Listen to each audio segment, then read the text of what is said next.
What's up guys, and welcome back to another video. Today's video is, if Owen Farrell was Bakkies Botha, would the ban have been different? Now we all know the history of the great legend of Bakkies Botha being a bit violent in his tackles. We will get into that in just a bit, but for those who don't know, Owen Farrell, England rugby captain, played against the Wasps and got a red card because of a very vicious clothesline, shoulder charge, all of the above tackle. He got a 10-week ban, which was reduced to 5 weeks because of good testimonials from his coach, as well as a few other guys, especially one relating to a charity that Owen Farrell did work for off the field. Now don't get me wrong, great cause, help charities, I'm all for it. But it's got nothing to do with the incident. It's got nothing to do with the rugby match. It's got nothing to do with past incidents that have happened where Owen Farrell has not been reprimanded for the tackling technique that he has. There are coaches out there who are saying he's improving, yet he gets a red card and the poor bloke is now not able to train and could miss the end of the season due to that tackle. He was completely concussed. It was dangerous.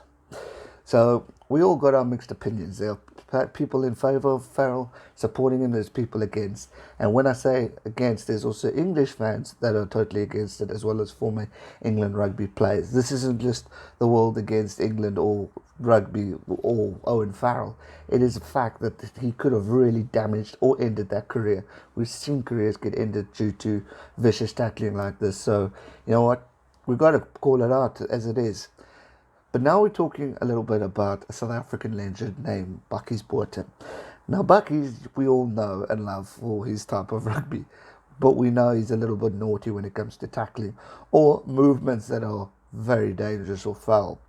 And he's had his fair share of cards, and we all know it. Now he has tweeted to the world saying if Farrell had a number 4 on his back, he would have been banned till after the Lions tour next year. He also went on and said, if it was about timing, then my timing was out on Jimmy Cowan as well. For those who don't remember the incident against Jimmy Cowan, here we go. And the All Blacks have possession just in Springbok territory. And Cowan, it's charged by Botha. And Cowan holds him back too and gets back and recovers nicely. The ball out and gives South Africa line-out throws to one to gain possession. Ooh. Now, if we compare the two, you know, it's a little bit different. Firstly, Jimmy Cowan was pulling on Bakkies Botha without the ball. Should have been penalised for that. Bakkies flattened him, and rightly so. But what happened afterwards? Bakkies head-butted Jimmy Cowan.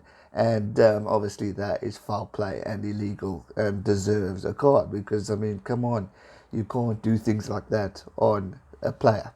Especially when it's put off played, he doesn't even have the ball and you give him a little headbutt. I mean, there's no excuses for that. That is wrong. So you can't compare the two of those. I mean, what Farrell did was wrong. He deserves the ban, he deserves the card, and he ripped the neck.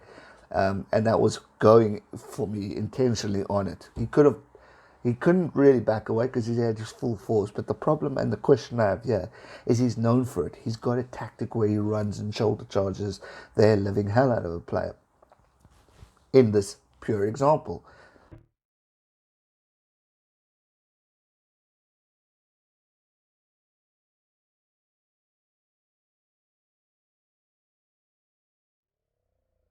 For me, the fact that they say it wasn't intentional, I don't know about that, because he was going full force as if he was going to smash the holy heck out of this guy. So for me, I'm a bit iffy about that one. I think it was kind of deliberate. He's done it before, he's gotten away with it. Why not test it out? But this time, because of the slight little duck, he got his whole freaking arm and almost took the neck off. So for me, you know what? I agree. If it was Bakkies Botha, he would have been banned if it was that exact same movement and he had a number 4. There's something that the world or the boards have with Farrell that allows him to get away with these type of tactics. And the fact that World Rugby are trying to pipe down and get stricter with the ruling, because 70% of injuries of rugby go to the concussion, go to the head, and it ends careers. That these things need to be monitored more. And because of good behaviour off the field, you are reducing his ban. I just don't see the point in it. I don't see how that's relevant to the situation at play. If you go back on YouTube, trust me, there's lots of videos. Andrew Ford's got a good one too, of the way Farrell has been tackling and moving forward. It's not healthy. It's not great. Now, don't get me wrong. For the Farrell fans, I know his quality. I know he's brilliant. I know he's an absolute genius in everything he does. But when it comes to tackling, he's not. And yes, he hasn't done it in a while, the famous Farrell tackle, but he's still done it. Started with Estays, it went on to the Aussies, it went on to other teams, it went on for Saracens. Then he gets flattened by an Argentine, and that Argentine gets a card. I mean, it's just, it's an iffy situation. Is it? And I don't understand why he's getting favouritised, because there are other rugby players out there who would have got cards and strong bans immediately because of situations like that. So I get Bakkies Botha's point of view. I mean, if you compare the two, if you look at Bakkies, I mean, he's known for the history. He's known for being a brute. He's one of those blokes when you're going to meet your date on your first date and he's the father, it's when you rethink, sheepish, should we continue with this relationship or marry her now so he can accept me, or do I now run? Because you're scared to have that bloke as a father-in-law. I mean, come on. Bakkies is a legend, but he's also a terrifying giant. So it's interesting statistics over here, and I do feel that had it been another player, we would have seen a bigger ban. We wouldn't have seen good work covering him off, because I don't agree with that part of the situation. So I do feel it was unfairly done, and more should have been given towards Farrell because of this incident. If it was another instance where he maybe did a spear tackle that wasn't as hectic, or he shoulder charged them not as bad, then fine, bring in the behaviour to clear his name. But when it gets to an instant of that type of tackle, then I'm sorry, I've got no sympathy or support or defence modes for him on that. And it's not just me.